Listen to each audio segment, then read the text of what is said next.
Okay, well, I'm gonna go ahead and get started. So I should be live now. Posted the link out to Facebook and Twitter. I'm just gonna go ahead and pick up where we left off. So, for folks who didn't join before, this is part 2 of a live stream of Super Metroid. My name's Andre, and I've just started this YouTube channel and been posting some kind of random content based on various things going on in my life. Thought that it would be a good platform for kind of hanging out and live streaming some games. And I just sort of jumped into a stream of Super Metroid last time, and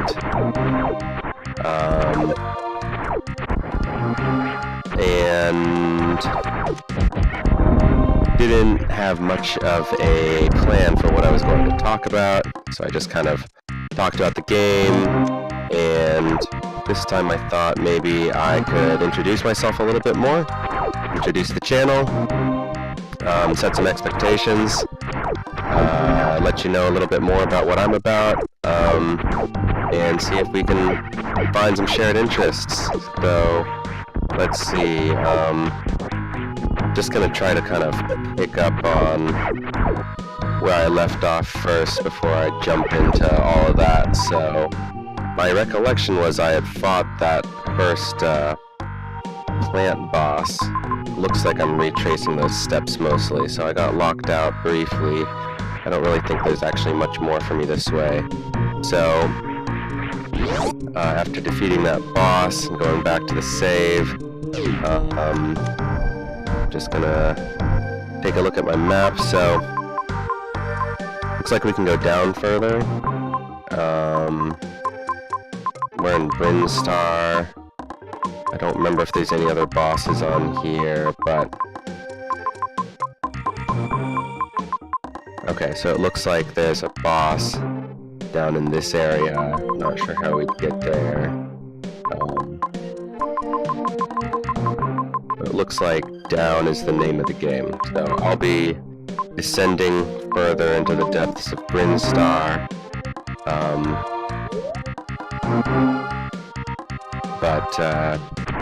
Anyway,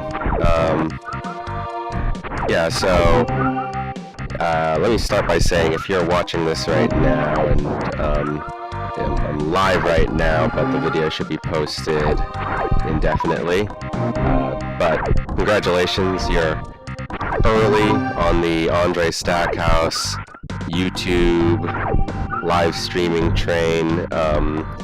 Basically, I don't believe anyone's watching currently, and I don't expect very many people to see this video. So I've only just started a YouTube channel, and for me it's a very casual thing.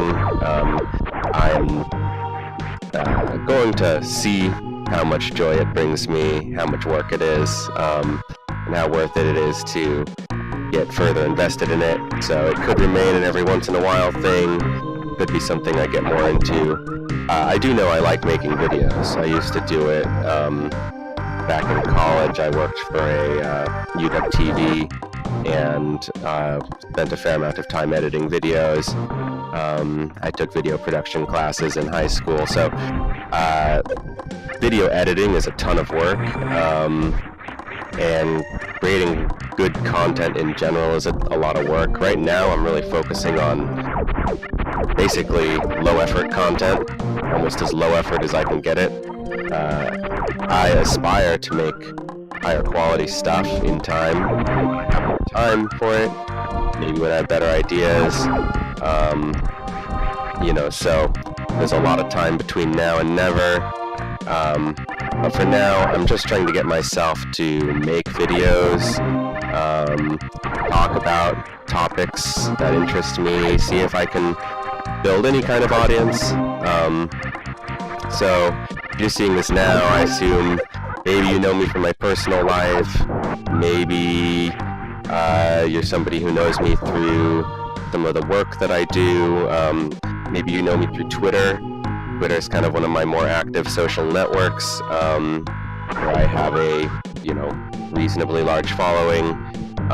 So I assume if you're watching this, you know me from one of those areas, and you might know me a little bit, or you might know me really well. But yeah, I thought since this is a game stream, it made sense to start by introducing myself in the context of this game as well as gaming in general. So right now I'm playing Super Metroid. It is one of my favorite games. It's a game that I've played since I was a little kid, so I didn't really have a Super Nintendo growing up, but I did often find myself in company of a Super Nintendo at a daycare or a friend's house, and this was always a really exciting game to get to watch or get to play for a while. I really like this genre of games, Metroidvanias. Probably one of my favorite genres, because I don't know, I really love exploration and the sense of freedom that you get in Metroidvanias to forge your own path. But I have played this game a bunch of times. I have beaten it a bunch of times. I also frequently will start this game and not beat it, so I know kind of the early areas of this game quite intimately, and the later areas and later parts of the game we might find quite challenging. Should be able to beat this game and should be able to do it without a ton of help from walkthroughs and stuff like that. But I'm also new to streaming and not necessarily great at talking and thinking and playing a game at the same time. So we'll see how it goes. And we'll see how many sessions it takes me. This is only the second session. I think the first one was real short, like half an hour. I might be on this stream for a bit longer, like an hour or hour and a half today. But Super Metroid's not a particularly long game, but that doesn't mean I'll be able to get through it quickly. We will consider it a test of my skills. I did want to start with Super Metroid because I thought, given my lack of skills in this area, it would definitely be better to choose a game that I know pretty well and would be able to play on something kind of like autopilot, which would help me get used to talking while playing, which is something that I've found challenging in the past. But I feel like I'm doing okay today. So anyway, if I recall, I'm gonna fall through the ground here. No, okay, that was easy.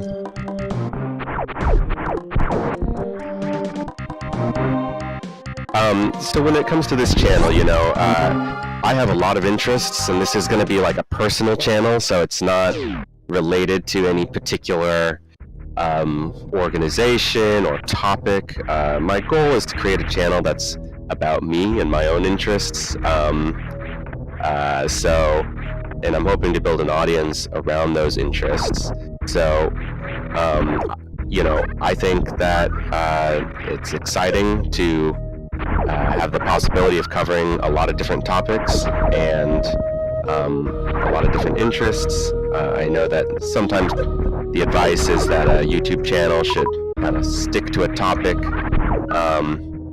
but for now, I am planning on just covering whatever I feel like covering on this channel, and being open to whatever format that takes place in. So sometimes it might be a live stream like this, sometimes it might be something more scripted and edited, sometimes it might be serious, sometimes it might be funny. So I'm just gonna leave it all open, but yeah, one of my interests,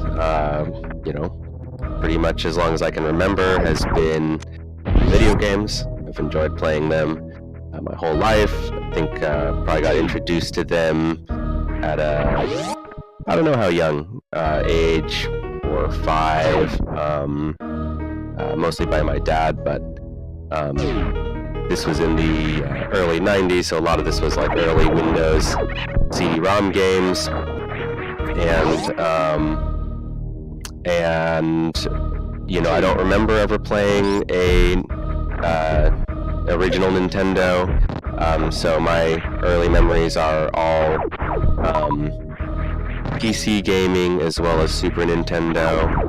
I actually had growing up, my family had an old system called an Amiga, which I think the company, well, actually I'm not 100% sure. They seem to make Commodore 64s, or some kind of like modern version of it, or maybe they're still around. But the Amiga, at the time was kind of an alternative to the Windows and Mac hegemony, and so a lot of games that I played were on the Amiga. Over time I'm hoping to maybe get around to playing a lot of these games on the stream. I'm looking forward to going back to a lot of my old classics, as well as I have a Steam Deck these days, and so I'm generally speaking, just playing a lot of my backlog, so a lot of new games as well as old favorites, and so I thought that, especially for games that I've played before, playing them on a stream could be a fun way to experience them in a sort of new way. But anyway, let me just check in on what I'm doing here. So it looks like I'm not going to be able to hit that boss for a while. And there might be an item back the way I came, though, as well as some other unexplored areas before we go down to, Meridia? I guess, or no, Norfair is where this elevator is going to take us. I'm going to just head back for a sec here. I didn't really have my own gaming console growing up. Like I said, I grew up in a Windows PC sort of family, and my parents worked at Microsoft, and I think the idea was basically that PCs were better than consoles anyway, plus we certainly didn't need to play games on the PC and the console, so we didn't really have a Nintendo or a PlayStation or anything like that, and I didn't really think we were going to get one at any point until Microsoft announced the original Xbox, and I got one for Christmas, and so that became my first. Can I get up here? That became my first game console. So, I've owned most of the Xboxes since then. Maybe some of the more recent ones, not as much. I actually don't pay as much attention. Used to buy a lot of games on GOG. More recently, got more into Steam games, and now very into the Steam ecosystem because the Steam Deck is kind of the handheld console that I always wanted. Handheld PC console. And that actually maybe kind of leads into some of my other interests. So, professionally, when I was in school, I studied information science and then went into the tech industry. So I worked at, a couple tech companies, contracts. I worked at a company called Code.org, which is an education nonprofit trying to get CS education more broadly available in public schools and other places. And then also Microsoft for a few years, and other places that I've done tech contracts. But tech was the industry that my parents worked in, and I was definitely a kind of tech gadget kid. I was always really interested in software and computers. I liked getting the latest, betas of Windows early, and then went on to study it in school and work in the tech industry. So one of my big interests has always been tech and the tech industry. I used to religiously read CNET and listen to podcasts like This Week in Tech and Windows Weekly.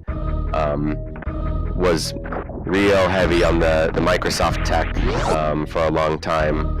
But I think when I started to study it and learn it professionally, a lot of my interests shifted towards web technology, the open source software movement, and more recently Linux as an operating system, and now Linux gaming with the Steam Deck. And so over time I've really tried to de-corporatize my tech. I've tried to switch to privacy-respecting tech, and so that's led me down this path of de-Googling and Linux and a bunch of sort of indie alternative software solutions. And I watch a lot of that content on YouTube, in fact. So YouTube channels that I like, include things like Linus Tech Tips, but also the Linux Gamer, Gardner the Linux Gamer, the Linux Experiment. I think it's called the Linux Experiment with Nick is another great channel. And yeah, I don't actually work in tech right now, but I really enjoy the open source community and those YouTube channels for giving me a way to stay connected to tech and software and programming. And that's something that I might talk about. Actually, some of the content on my channel already has been related to Linux hardware. So like I bought a laptop from Star Lab Systems and did an unboxing of that. I've got a couple videos around the Steam Deck and my phone, which is running EOS, which is like a de-Googled version of Android.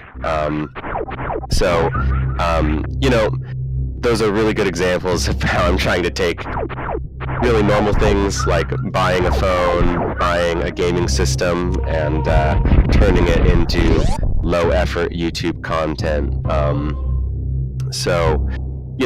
I'll try to, as I, use things and buy things, try to incorporate that into the channel and give you my thoughts on, some of the latest stuff in tech and gaming and programming. I'm not committing to any kind of schedule. Again, like I said, this is a personal channel. It's casual. It's for fun. We'll see if it goes anywhere.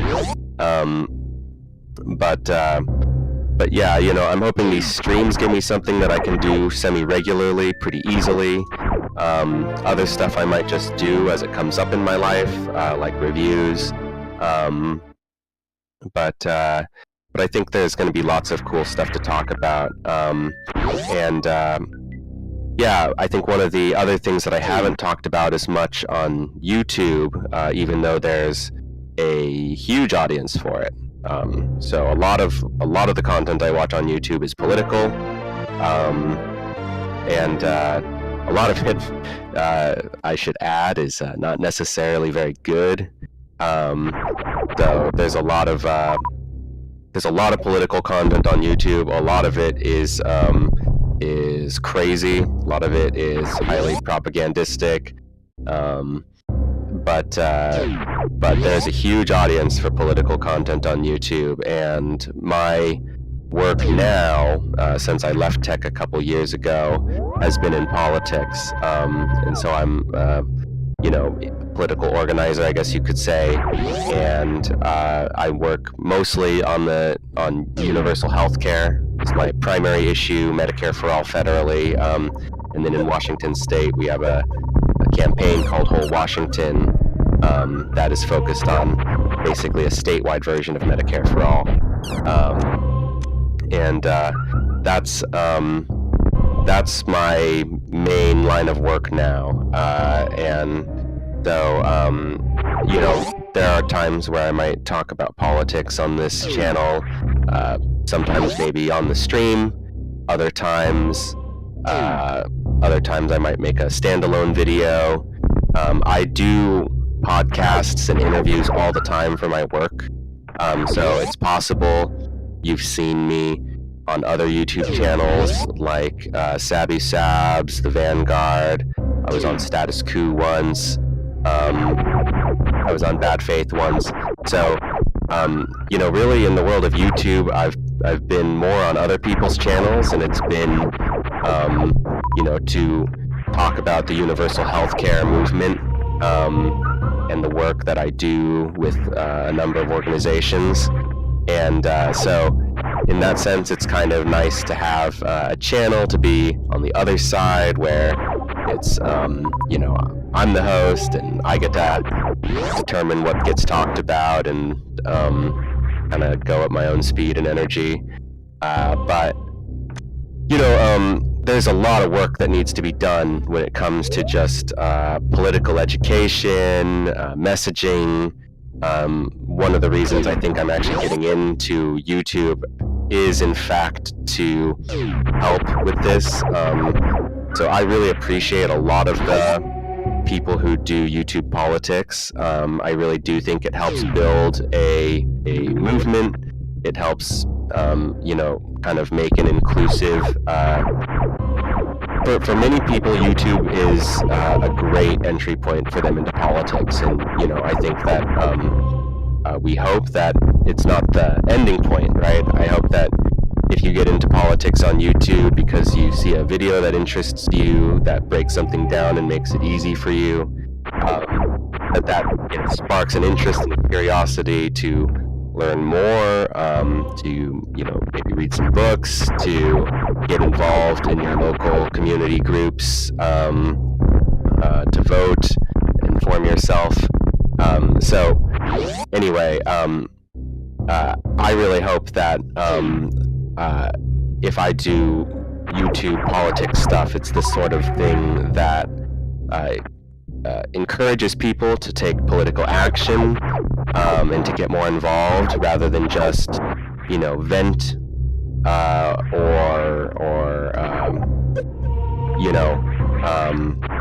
there's a lot of like drama and gossip as well as venting in the whole world of politics. I mean, and this is even a problem with like political journalism, so I think that there are so many problems with our political system and our political discourse, and that's why I'm a political activist, and it's why I might spend some time talking about it on this channel.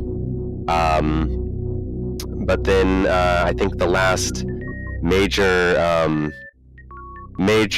topic that I can kind of see coming up on this channel that I think is worth introducing is that I'm also a competitive fencer. That's the sport with the white uniforms and the whippy little swords, and that's another thing that I've done since I was maybe 11, I think is when I started.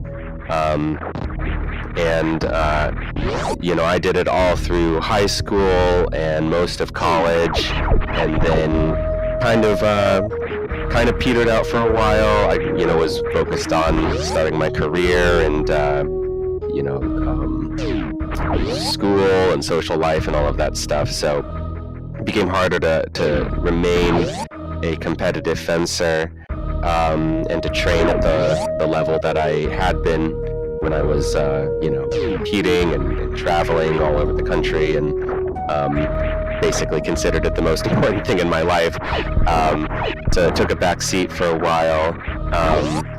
But more recently, I've gotten back into it. It's been a really great way for me to be a little bit more active, to reconnect with something from my past, a lot of community that I was, people that I felt like I was a part of a community that I hadn't been a part of,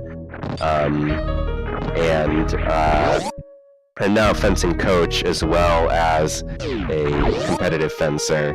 So, I'm trying to do both, which is a challenge, especially with all of the other stuff that I have going on, but it is a way that I'm able to, turn another one of my passions into a part-time job.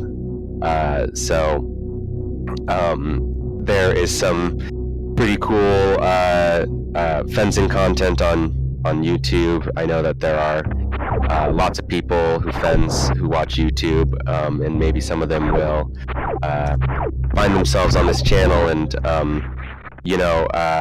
that's another thing where you might see a lot of standalone content. I have a lot of video footage of fencing that I was thinking about uploading, and I was also thinking I might start recording a lot more of my fencing now. I kind of wish that I had more video of me fencing from the past, but I think there's lots of interesting analysis that can be done of fencing bouts, as well as a lot of things that just in terms of like teaching the basics can be really well done on YouTube. So I'm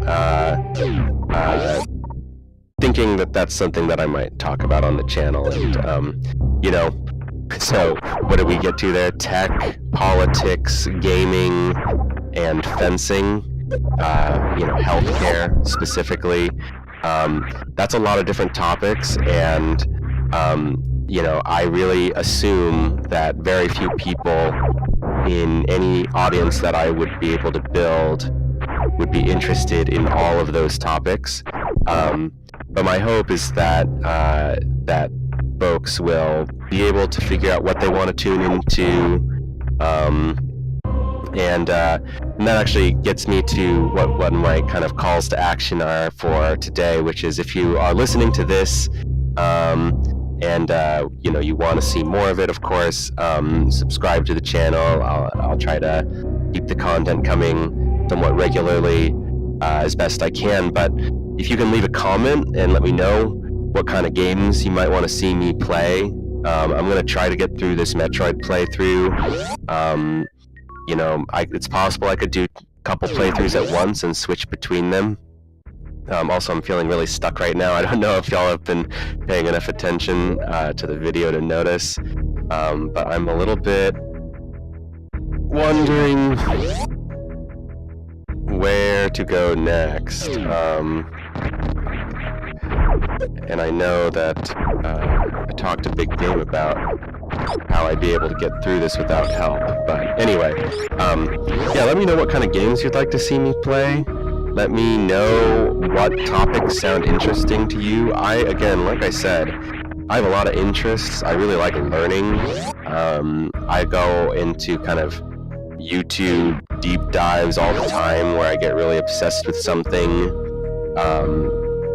And so, you might see a broader and more random range of topics than I've even kind of outlined right now. So anyway, leave a comment on what kind of games you'd like to see me play, what kind of games you play, what topics you think might be good for the channel. And I know, again, like I said, this is really, really early days. If you're actually listening to this, if you're actually taking action on any of these things that I'm saying, I super appreciate you. And if you stick around, I think that maybe this can be a pretty cool channel. But a lot of this stuff, we will figure out over time as we build an audience and see what people respond to and see what I enjoy doing.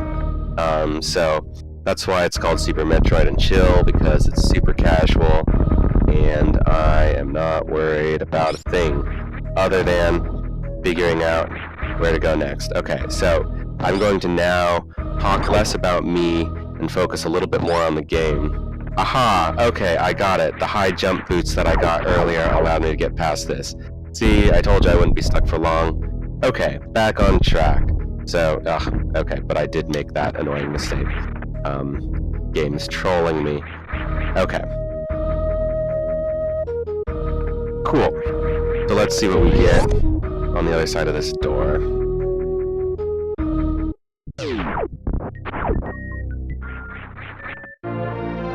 Spazer. Okay, so this is going to make our attack quite a bit stronger.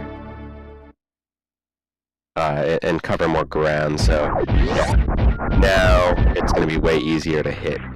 It's not just a small little beam. So that's fantastic. And I believe this is also how I get unstuck from, if not this area, then an earlier area where I went on the other side of a gate that you have to fire at, because I think, yeah, that's the other thing, and when I get out of the claws of this thing, I'll show you.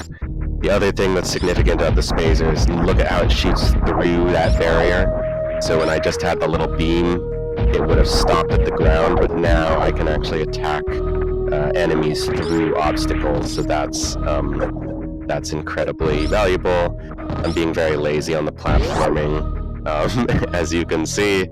But let's see if the Spazer has unlocked my ability to move forward at all.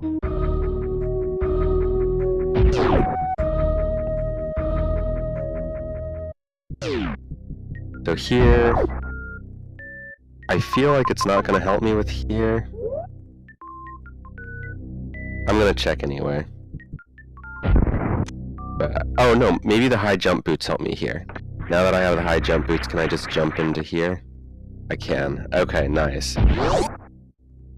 So, with an ominous base like that, I feel fairly confident we're headed towards a boss. Well, I have played this game a bunch of times. It's amazing how much of this I get through on, like, the vibes more than remembering. So I just sort of, like, recall the way the game works, which is ominous doors lead to bosses. Which is more or less a video game standard.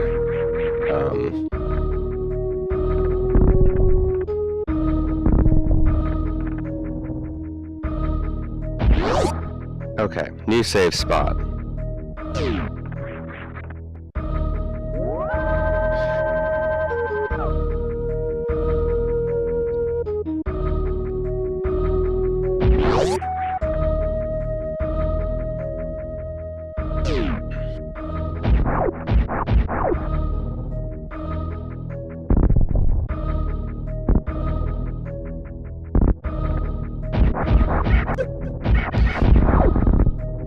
Other things to look for, I'll show you in just a moment. I mean, there's multiple ways to navigate in Metroid, by the way. So I'm navigating largely from that map in the upper right, you know, towards the blue, which is the places I haven't been yet. You can look for little details like this much deeper crack. So there's lots of little cracks in the ground here, and most of them don't mean anything. Most of the ones in the ceiling don't mean anything, but then this big one kind of stands out from the rest, so I feel, yeah. So if you hit that with a bomb, there's a good chance it'll open. And there's lots of little secrets like that to find in Metroid. I mean, and this one's not really a secret because I think you probably have to go through there. But the point is that looking for environmental details is a part of navigating the world in Metroid. Because as I said, this is a Metroidvania, which means that exploration is one of its key kind of gameplay features, and one of the things that was considered really innovative about it was how it required the player to navigate the environment, and instead of progressing in a linear and obvious fashion.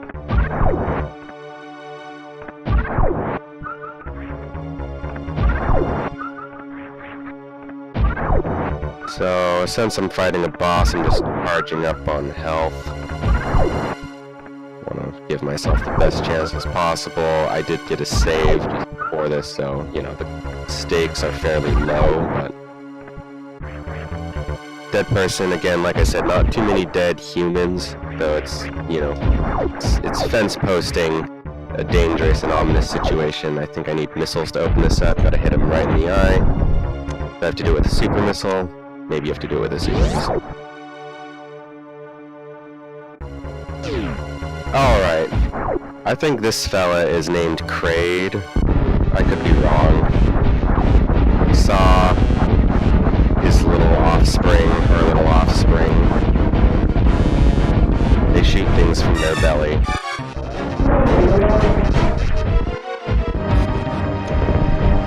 missiles to hurt this. Yeah, you gotta hit it in the mouth. Wait for it to open its ugly mouth. Ugh, all that platform would stay. Go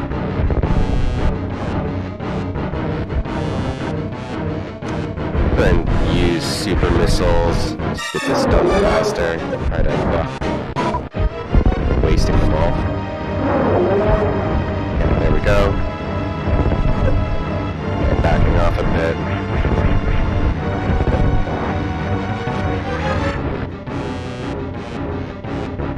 Okay. Open your yap.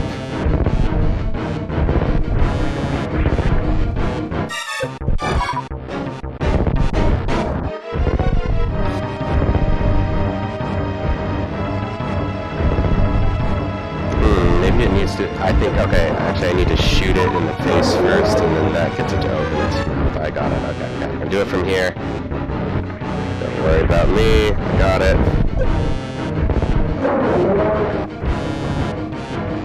Okay, and then I can probably also recharge my flies a bit if I take out those little fingernails instead of just getting hit by them.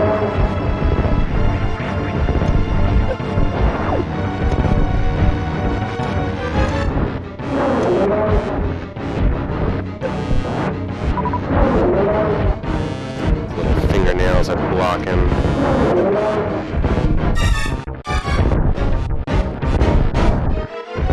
That smug little hand gesture out of here.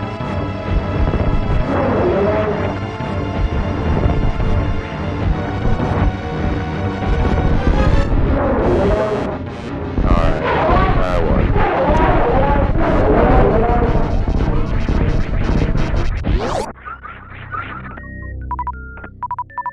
Whew. Well, I was a little worried about that. Overall, I don't consider Metroid to have super hard combat, not particularly hard combat. I don't think of it as a combat-first game. I think combat is kind of secondary to the experience. You know, that's also not to say that it is easy. The controls are only okay. It's the Super Nintendo, so kind of limited on buttons and dimension, angle. So it can just be a little bit clunky to kind of move Samus around and get, I don't know, get your shots to go exactly where you want them to go. Get her to land where you want her to land. You do build up, you build up the muscle memory you need to be effective with it. But I would say that since Super Metroid, we have seen games like Hollow Knight that control a lot more precisely, that orient combat first and make it quite a bit better as an action game and sort of the moment-to-moment action of moving around and playing, I think, is superior. Which is not to say that it's a superior game, but, you know, it is a game that came, like, many years later, right? And has much more powerful technology available to it, and a greater design library. I guess that's another thing that might come up on this channel. It's related to games and tech, but another hobby of mine is game development, and I have, attempted to make games in the past, made some little personal projects, little prototypes and group projects, stuff with my friends and for school or whatever. So, anyway, game development is something that I'd love to get back into, and there's a lot of game development stuff on YouTube. So I imagine that if I made game development content, some of that could do reasonably well as well, and pair well with the other topics. And that's actually one thing I want to kind of emphasize a bit on this channel in general and right now, which is that people subscribe to channels a lot of the time, I think, really expecting they want to know what they're going to get, and they want a consistency. and I understand that desire, but all of these topics actually, in my brain, right, and it's why they're all interesting to me, totally go together. And so there is a sort of cohesiveness to the idea that this channel would talk about so many different things, not just because they're all interests of mine, but because I actually think of a lot of them as quite connected. And so, a lot of channels that really specialize on their topic, I think, miss the opportunity to talk about how things can overlap. So, for instance, open source software and gaming is a really interesting intersection, and there are games that are quite successful commercially that are open source, and that technically speaking are free, and yet they are commercially successful games. Game development and something like universal healthcare are more related than you think. The creator of Dwarf Fortress expressed that one of the main reasons why they brought the game to Steam and started taking pre-orders for it was because of struggles they were having paying their healthcare costs, right? And our healthcare system absolutely impacts how able we are to pursue things like game development as a personal ambition, right, as a career. And one of the main reasons I believe in universal healthcare is because I want to see people empowered to try to live the life that they want to live, try to make the things that they want to make in the world, pursue their interests, whether that be game development or what have you. I don't think that having your ability to get medical care is the proper way to motivate people to work and live a healthy, fulfilling life. I think that giving people health care is a much better way to encourage them to live a good life and give them the ability to live that life. I guess we're going back down to Norfair. We still can't get back up until we get the ice beam. So anyway, I'm excited not only to explore these topics individually, but also explore them, in how they overlap with one another and kind of how they're related, and can turn that into sort of a bigger, more cohesive theme about, I don't know, I guess for me, the sort of theme that unites a lot of these things is freedom and prosperity. The idea that we could live in a much nicer society that made it much harder to fall through the cracks. Okay, so we're back in Norfair, by the way, and what's new now is after defeating that last boss, we got the Varia suit, which makes us immune to heat, which allows us to traverse the burning hot temperatures of Norfair. And I believe it will also allow us to walk even in lava, or maybe that's another suit that we get. But the point is that we'll be spending some time here, and we're getting ever more powerful as we progress, getting our powers back. So I don't recall if Super Metroid gives a narrative excuse why Samus doesn't have powers. A lot of the times in Metroid games, I think that she loses her powers in the beginning. Okay, so we're still not immune to lava. So I think that comes later. But yeah, in a lot of Metroid games, my understanding is that Samus loses her powers at the beginning, and then you spend the game getting them back. This game just starts you without any. As I said in the first stream, I haven't really played earlier Metroid games, like Metroid 1 and 2, but I don't know if Samus has all of these powers by the end of the game, and if that creates a narrative reason why she shouldn't. But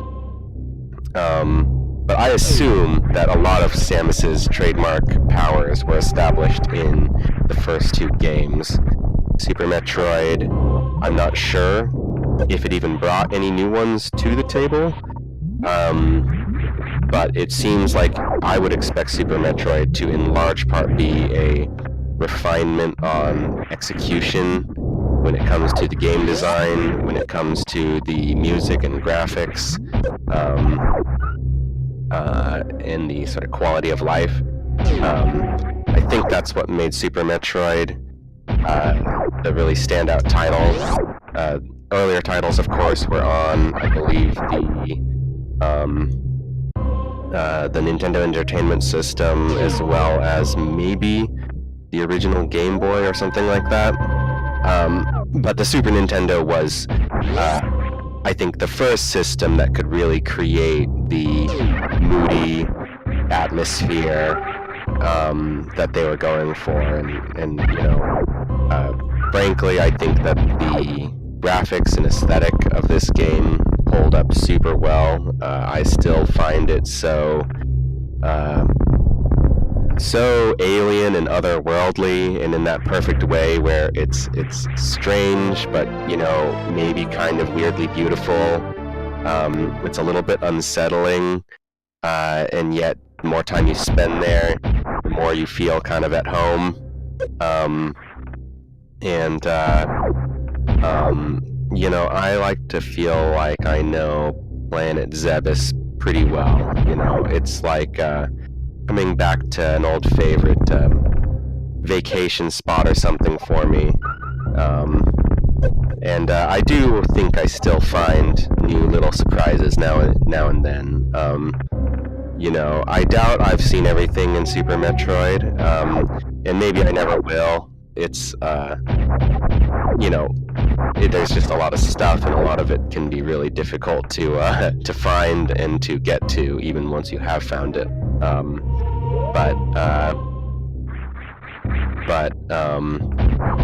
You know, I do enjoy the replayability of a game that feels like, you know, you can play it. I don't know how many times I've played this one. Maybe like I maybe beaten this game like 8 times. You know, and it's very impressive that a game this, at the end of the day, small, like in terms of number of gigabytes that this game takes, which is to say 0, how big this world can feel, and how you know, many secrets it can contain, even after as many playthroughs as I've had. You know, one thing that occurs to me playing this is that I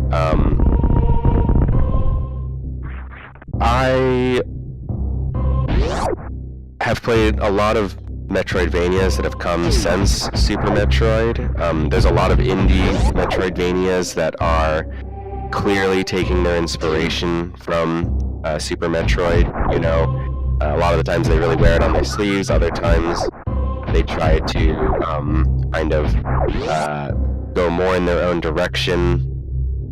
But you know, I think it's interesting that even though the game is this old and everyone has it as a reference point, you know, these new Metroidvanias, it is very rare that it is not easy to make one that actually plays as well and feels as good as Super Metroid, and you know, gets its art and aesthetic as down. And I guess what I'm saying with that is, you know, don't feel ashamed to reinvent the wheel, because it's not easy, you know, and even if you tried to make a game, you know, you tried to just sort of come as close as you could, and you were shameless about how much you were just copying it. I think that what you'd find is it's really hard to make a game that actually plays as well.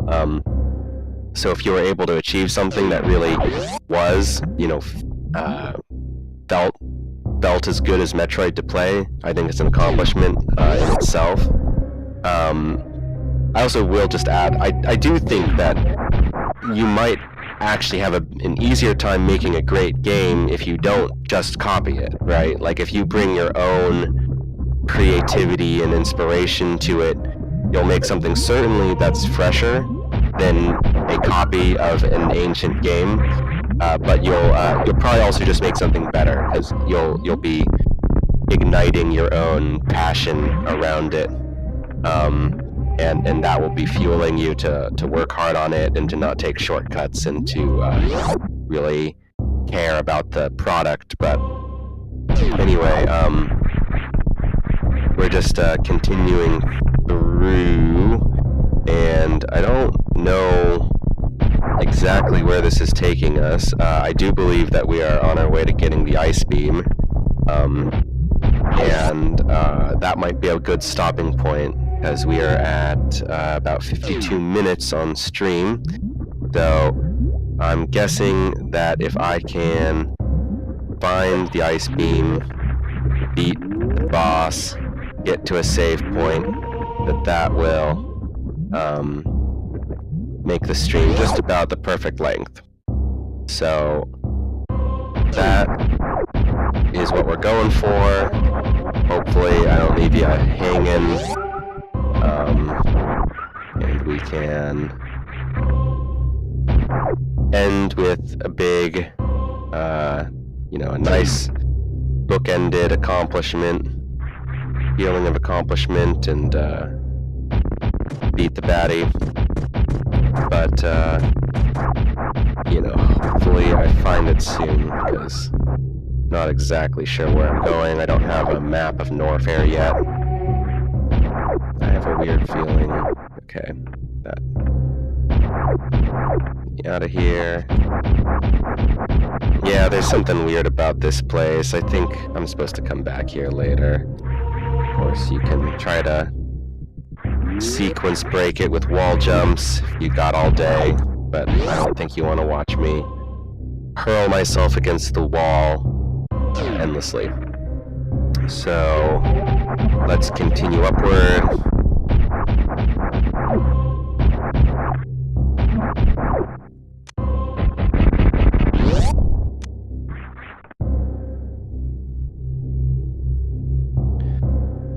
Oh, well, what do you know? We find ourselves exactly where we were before. All for a pack of missiles. Okay. Well, that was worth it. Glad I didn't spend any time trying to sequence break that. And then, of course, that's another one for... Yeah, I gotta get out of here. Please let me out of here. Okay, there we go. And then I can heal up with this. Yes, and that requires a grapple beam, which might have been cheesable with a wall jump, but again, on top of spikes, even worse idea.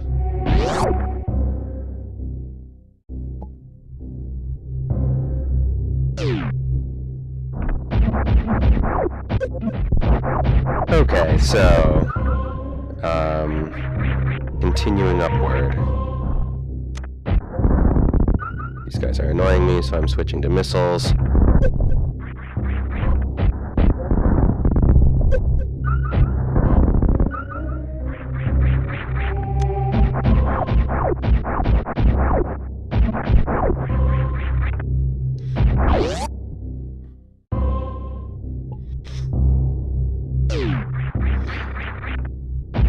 Okay, and we have a palette-swapped pincushion guy.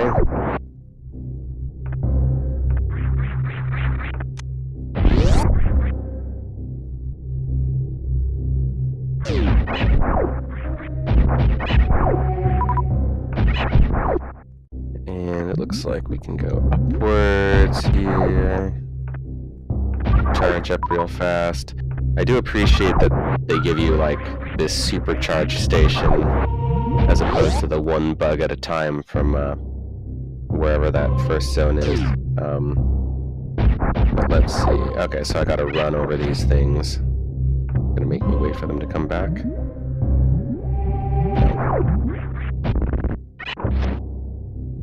Let's try running.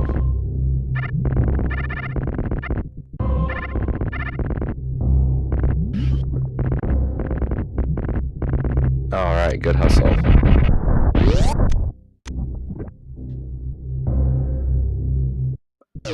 Aha!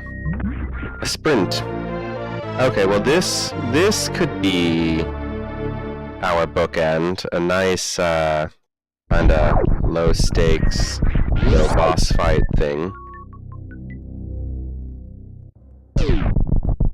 And look at how fast I go!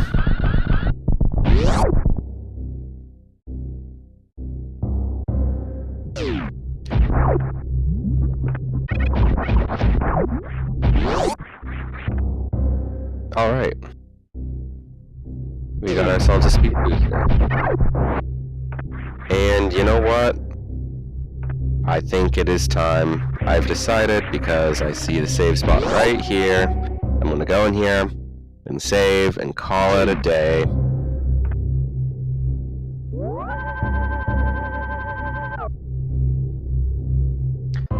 Alright, well thanks for watching, everyone. Yeah, I hope you feel like you know me a little better in the stream, and as I said, please leave a comment, let me know what you want me to talk about, let me know what games you like, and we'll see if we can find some shared interests and build a channel together. So thanks a lot, and have a wonderful rest of your weekend.